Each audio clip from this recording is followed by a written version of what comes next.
What's up, guys? JP back at you once again, bringing you guys day number 22 in my 13th annual 31 Days of Horror, a series in which we watch and review 31 horror films in 31 days, all during the month of October, leading right up to Halloween. And continuing along here with day number 22, I decided to go with another 2024 movie, kind of just been on the 2024 grind lately. But the title of the movie is Woman of the Hour, which is a Netflix film that technically came out in 2023, but it got its wide release here in 2024 on October 18th, so it literally just came out.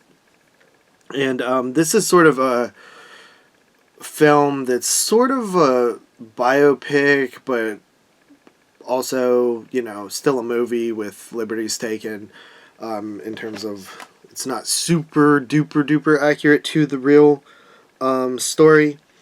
But essentially, it's set in 1970-ish, 77, and it follows a woman who is attempting to be a actress, and she gets involved in the dating game, which is a television show that ran in the 70s.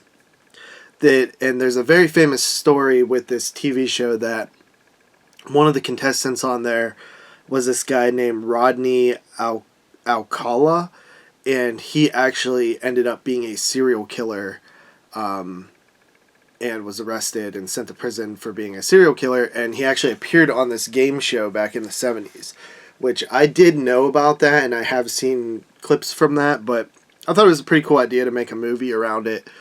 But so she goes on this game show, and she basically is asking the questions, and she sort of goes off script a little bit, because she feels like the questions are a bit lame. But this Rodney fella is answering the questions like super good, which I'm not sure if that actually happened on the real episode that back in the 70s. Like, I'm not sure if they I'm sure they took some liberties with that, but if he really like killed it like this guy did in the movie, that would be pretty impressive. But yeah, this guy was, I think he actually won too back on that original game show. But the real story is that she ended up like not going on the date with him because he like weirded her out. But she is in this one, she goes on the date with him, but he still weirds her out. And then we also get some like flashbacks and different situations with other girls and victims of him, very Ted Bundy-ish, but that's basically the plot. Honestly, I thought it was decent, but I think that like the idea of making a movie about that incident on paper sounds really good, because it's like, man, that was such a cool, well, not cool, but, you know, that was such like an interesting thing that happened. You know, like what are the odds that a serial killer is like got casted on a TV show? You know, that's pretty cool. Again, not cool. I keep using the wrong word. Pretty interesting. Like, it's wild that happened.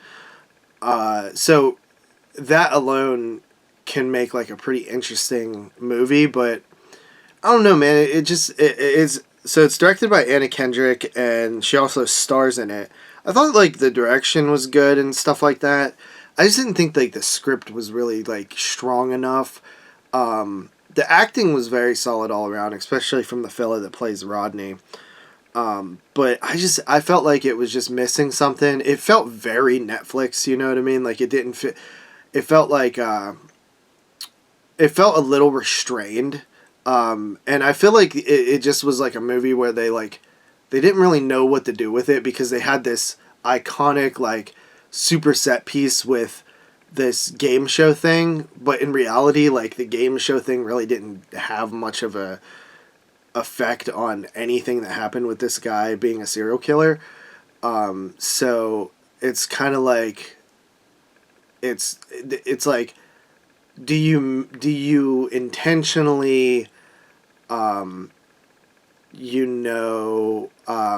make it like, do you intentionally inflate like what actually happened to make it more interesting, or do you try to stay a little bit more grounded because you are telling like a real story, and I feel like that's a tough battle, because I almost feel like if you went entirely fictional and just inspired, then it would have probably could have been like a cooler movie. But I feel like the story itself didn't have much going for it other than the fact that they have this like TV show dating game framework, which is cool, but it's like kind of like all they had in a way. I still think it's like a pretty decent movie, but I just didn't. It didn't like. It was alright. Like I felt like it could have been better. Cool concept, not necessarily like the best execution on the idea there. But I still thought it was enjoyable, and the set design is really good as well. But yeah, just not as impactful as I was hoping. So yeah, I'm gonna go ahead and give it a 7 out of 10. It's still a good movie, just not gonna make my top 10 this year. With that said, I will see you guys next time. Peace out.